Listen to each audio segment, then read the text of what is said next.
What's up, guys? Welcome back to Newswave. So we did finally get the transcription for Nintendo's Q&A with investors. This all recorded during that annual gathering of the shareholders. And surprise, surprise, there were quite a few questions about Nintendo's next generation device following up the Switch, and we'll go over some of that here today. Also, we are going to be talking about Day 3 for Microsoft, the FTC and Activision Blizzard, with Jim Ryan saying quite a few things about Xbox and Game Pass, and we'll also be taking a look at Dragon Quest XII as we got some new information, and it turns out the game not exactly going the smoothest right now in development. So if you guys enjoy these videos, make sure you hit that like button, helps out a ton, and if new here to the Spawnwave channel, make sure you subscribe down below. We're going to start today with Project Q, which is Sony's big handheld that apparently is releasing later on this year. Still waiting for the release date and the price point.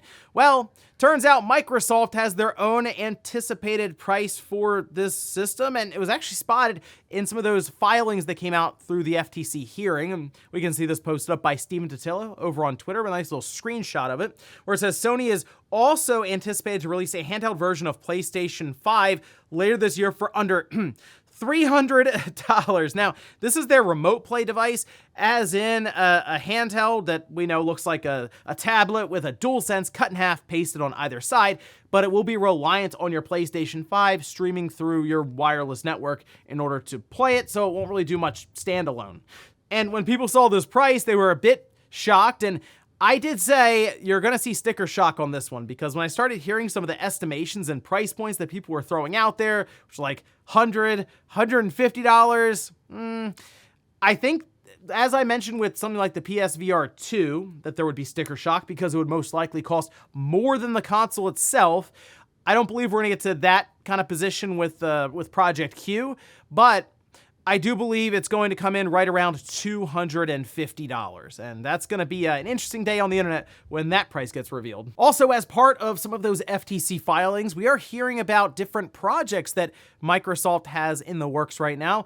One being with IO Interactive, of course, the developers for the Hitman series, and even 007, that I'm really curious to see how that one turns out. But we can see this posted up by IGN, and this was in a filing mentioning Project Dragon listed for IO Interactive, and apparently this is one that they're in collaboration with Microsoft, who is doing like the publishing for it, and it's in development for the PC, Xbox Series X, and S, and it's labeled as an RPG shooter.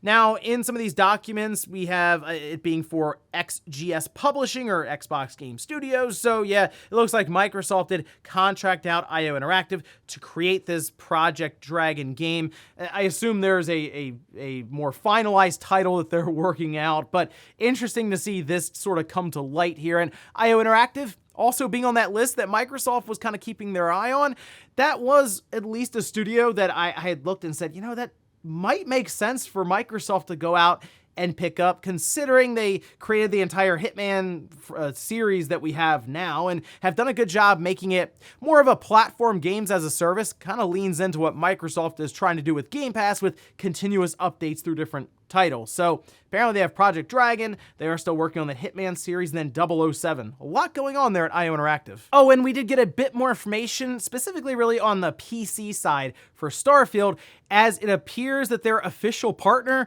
is going to be AMD.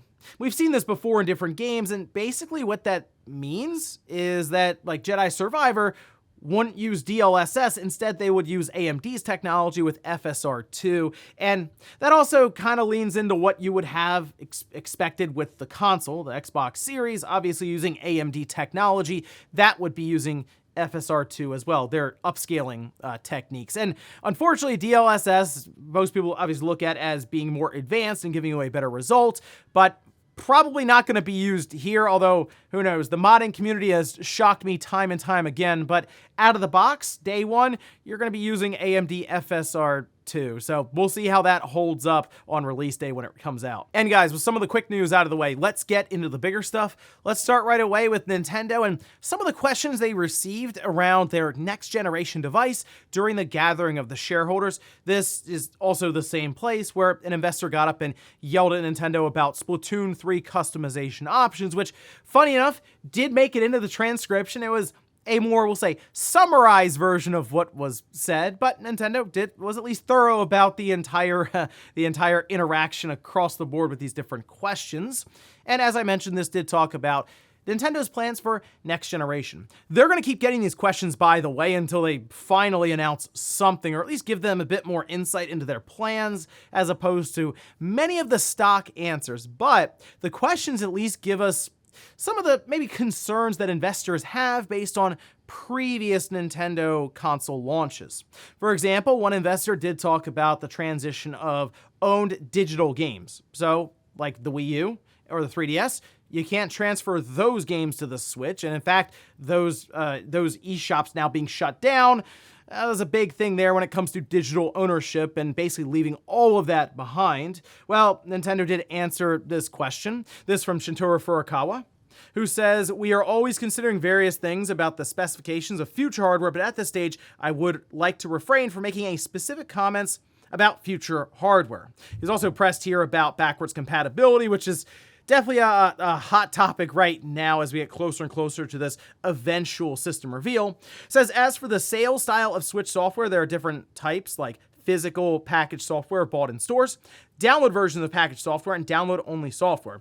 Many of our customers have been playing on the Nintendo Switch with download software or download-only software, and compared to previous game consoles, the ratio of digital sales has been increasing.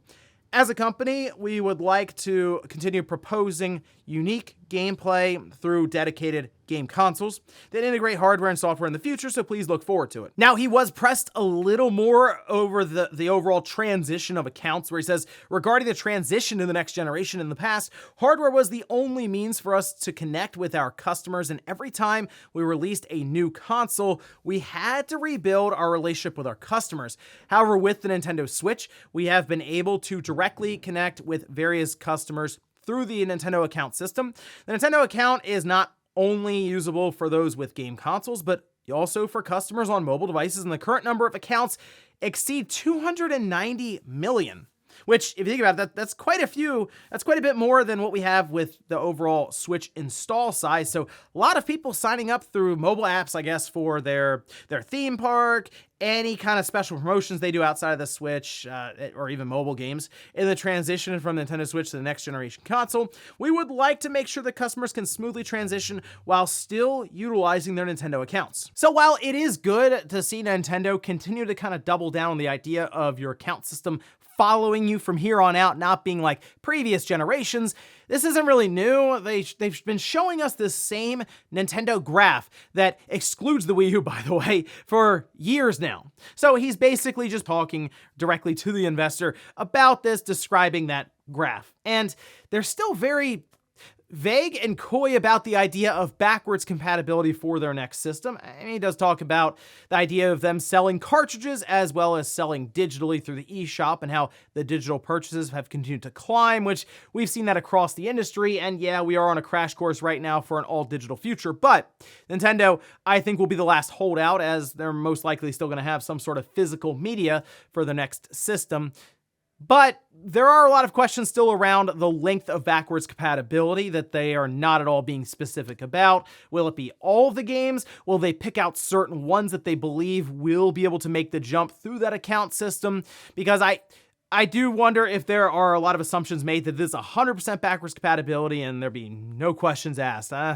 We'll see, because your account system can follow you, but not necessarily all of your games. I can still sign in to the PS3 with my PlayStation account, but those games don't necessarily follow me up to the PlayStation 5. But one thing's for sure, a lot of the people who have big money on the line with these investors are curious and maybe even a little, I don't say concerned, but interested, we'll say, in how Nintendo is going to handle this transition and if they can make it as smooth as possible. If you look at the Xbox One to the Xbox Series or the PS4 to the PS5, it's a pretty smooth transition. You take one box out, put the new one in, sign in, and then basically all of the games that you had previously show up, as well as any of the subscriptions that you were part of there. So we'll see if Nintendo can pull off something similar, or if they do something really weird, tack on a concept that just changes everything and does a clean break. Then you can just kind of use your account to sign in so that your payment information and maybe your NSO stuff for N64, Super Nintendo, and all that follows over. Hopefully, we find out sooner rather than later, but something tells me could be holiday 2024 before we see the next system from Nintendo. Next up, let's talk about the NPD sales charts, this for the month of May, which gives us a look at how The Legend of Zelda Tears of the Kingdom did in its opening month. Let's start here, though, with Matt Piscatella over on Twitter, who says the May 2023 US video game highlights is from Circana. For May 2023, we can see that the hardware, accessories, game content total 4.1 billion. That's a 12% increase when compared to a year ago. If we take a look, this will go with just the top 10 for titles. Legend of Zelda Tears of the Kingdom at the top, and that's not counting digital copies. They can only track game sales over the counter because Nintendo does not share eShop data with them. Nonetheless, still number one there. Hogwarts Legacy jumped up pretty well to number 2. Star Wars Jedi Survivor falling down to 3. Dead Island 2 at 4. Call of Duty Modern Warfare 2 still sticking in there at 5. MLB The Show 23. FIFA 23, and then there's Mario Kart 8 at 10. Now it gets even more impressive when you look at the year to date for 2023, as The Legend of Zelda immediately claimed the second position just behind Hogwarts Legacy. Again, these are just the physical copies that are sold that they can track, which it's very possible that if they were also able to track the digital copies, that Tears of the Kingdom would be the number one selling game year to date at this time in the NPD. Moving over to the hardware, the Switch was the best selling platform, both unit and dollar sales during May 2023. The PS5 is still ahead of the Switch year to date, but obviously, the Switch got a massive boost here from Zelda, and I do think that boost will sort of continue along as Tears of the Kingdom seems like it's still selling really, really well across the board. And if you look at where Nintendo sits now, especially with something like that big 2D Mario game coming up, that people tend to forget how well those 2D Mario games sell. I mean, New Super Mario Bros. U Deluxe, 15 million copies, and that was a port from the Wii U that they didn't remove the U from the title. Think about what an all-new 2D Mario game developed specifically for the Switch after a massive success by the Mario movie that's probably brought in a lot of interest for the Mario brand. I think this game's going to do incredibly well and will also look to push Switch sales over the holiday season. So yes, impressive stuff there for The Legend of Zelda. Would have been really curious to see where it would have placed, I guess, even further year to date if those digital sales were included. But Nintendo continued to roll along and going into a pretty strong holiday now after that last Direct. Next up, let's talk about day 3 for the FTC versus Microsoft. All of this, of course, about Microsoft being able to buy Activision Blizzard for about $70 billion and Sony doing their best to throw a wrench into those plans. Well, Jim Ryan did have his entire deposition played as it was pre-recorded, but he certainly threw some, we'll say, some of his opinion and thoughts in there around Xbox and Game Pass, and he wasn't trying to hide much of it, really. But let's start here. This is with The Verge, who pulled a lot of the highlights from that deposition and basically the hearing overall for the day. However, the most interesting one was indeed Jim Ryan. We can see this posted up, though, with The Verge saying Jim Ryan confirms he told Activision he wanted the deal blocked. So remember, that was a big thing where he basically stood up in court. I believe this was with the CMA and all this, where he said, I want your deal blocked. Said, I told him, Bobby Kotick, that I thought the transaction was anti-competitive. I hoped that the regulators would do their job and block it. He did go on a bit more, though, to say that he doesn't believe that a console exclusive like Starfield is anti-competitive or a problem, just the overall purchase of the massive publisher that is Activision Blizzard. Also says that Sony is worried about Call of Duty on Xbox Game Pass, and we believe that Microsoft intends to use Call of Duty to disadvantage PlayStation in terms of the availability or the manner in which the game is made available on PlayStation, and to drive players to Xbox and specifically Game Pass. Now, I think it's pretty obvious that when Microsoft gets, we'll say they get Call of Duty and Activision Blizzard, if that does end up happening, they are going to probably, I assume, fulfill the marketing deal that Sony has set up. And then, yes, Microsoft's going to put Call of Duty and Xbox branding together everywhere to get people to sign up for Game Pass. I don't think that is anything is hard to believe necessarily. Jim Ryan, though, is saying that they may go a step further and could sabotage. Remember, we heard that, though, way that PlayStation is able to run Call of Duty or anything like that. But we can also see here, Jim Ryan did talk about Nintendo being in a different market. This has come up a lot during this FTC Microsoft hearing. Basically, everyone in the courtroom trying to agree as to where Nintendo falls into the market, but we can see Jim Ryan said Nintendo's hardware technology is of a much less sophisticated nature to PlayStation or Xbox. I will say, you can argue the opposite there. Just say, hey, you know what? Nintendo came up with a way to have this hybrid handheld or this home console system at a pretty good price then for that, and it running on what, like 7 or 8 watts for what it's able to do. That's pretty impressive technologically, but its hardware typically retails for a cheaper price and its audience is aimed rather young. Okay, I saw that part kind of set some people off online. However, Nintendo does indeed target like the family-friendly image. They don't go out there and develop mature-rated games or anything. They understand what they are trying to do, which is reach out to that broad blue ocean audience, and that's what they've been able to do very successfully here. Doesn't mean they don't make deals for something like a Bayonetta 3, but it does mean that they are targeting certain demographics that are, very general. So in that case, sure, he's actually correct about that. But he also said, and this was a big one, that publishers don't like Game Pass. Says, I talked to all publishers. They unanimously do not like Game Pass because it's value destructive. Ooh, okay, I talked to all publishers. So it's hard to get, obviously, a follow-up for that where he just says, I've talked to everyone. No one likes Game Pass. Well, EA might like Game Pass because I'm sure they got a pretty good deal from Microsoft to have EA Play as part of it. I can only imagine. Atlus loves Game Pass. They just keep throwing these Persona games in there, and I'm sure Microsoft keeps writing them some pretty big checks for it.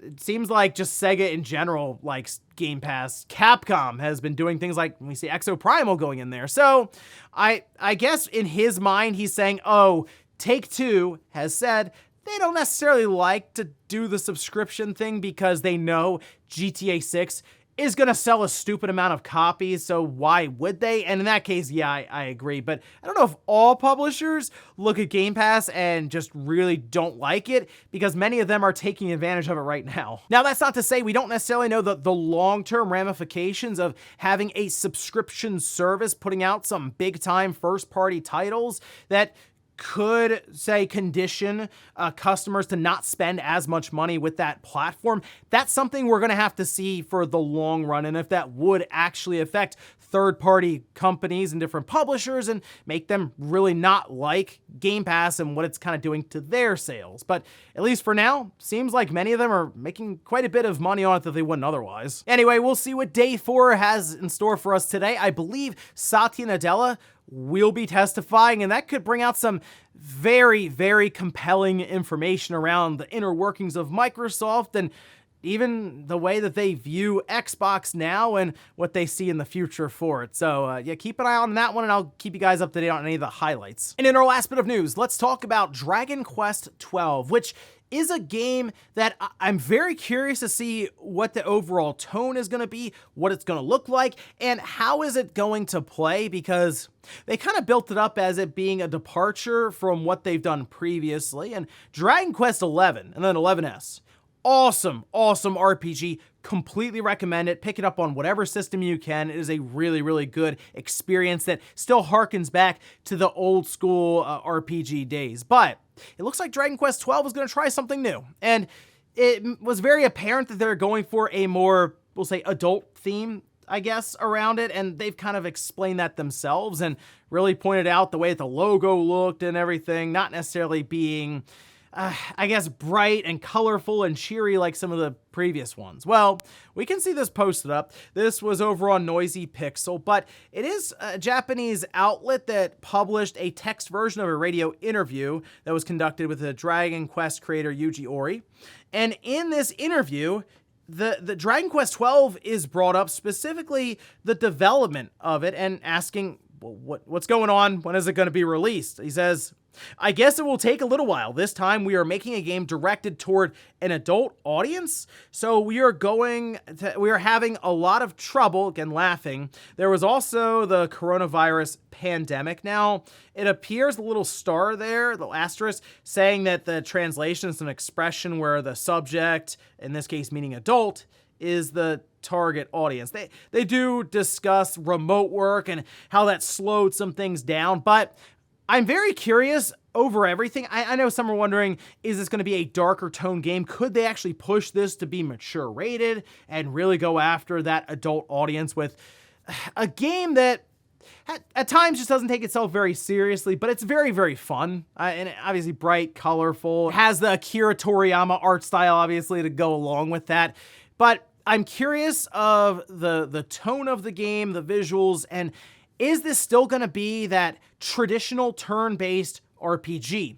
Or are they going to go closer to what we see with something like Final Fantasy VII Remake, where it tries to merge action and that turn-based RPG? I feel like if you make a big tonal shift, you probably want to make a bit of a shift with the gameplay, but how will that sit with fans, long-running fans of the series? That is the big question. But I will say, based on what I've been hearing from some of the younger audience, they're just not really as interested overall in that turn-based RPG. And, well, if they can move this along to something that can target a broader audience, their sales, they would expect, would increase. Dragon Quest already sells pretty well for being a turn-based RPG, but what else can they do? How many more copies can they sell if they lean more into the action side of things? I don't mind if they go that route, but I do like having a big traditional turn-based RPG still releasing in iterations like this, especially the number ones and all that. We kind of lost Final Fantasy a bit at this point, so I'd like to keep Dragon Quest still at least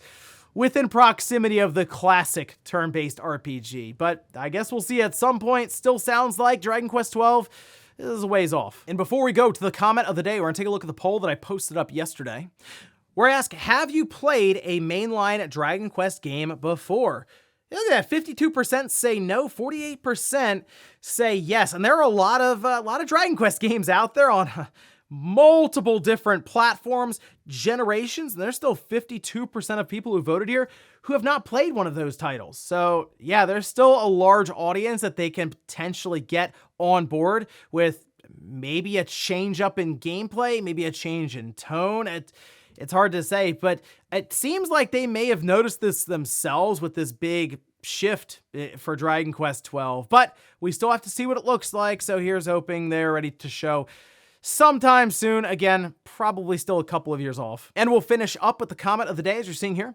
This is from Josh. Says, a tweet by Wario64 also said that Microsoft had eyes on mobile developers too, including Niantic, the makers of Pokemon Go, Playrix, known for false advertising, Zynga, who are now owned by Take-Two Interactive, and Scopely, who are planned to be acquired by the Saudi Public Investment Fund. Yes, they had mentioned that they were looking at Zynga, but Take-Two swooped in and picked them up. The reason I think Sega was at least important enough for Phil Spencer to start writing out emails to Amy Hood and Satya Nadella is because they do check a lot of the boxes that they would need. Yes, you have an iconic character like Sonic, but Sega seems to have a lot of experience doing mobile releases. They've been at least interested in doing many of those, and they've accomplished some stuff there. Nothing too major, but Microsoft seems very, very driven to have a sizable mobile division. Activision, Blizzard, sure, it's great with the IPs they bring over, but King is big for Microsoft, and they've made everyone very aware of this big mobile push.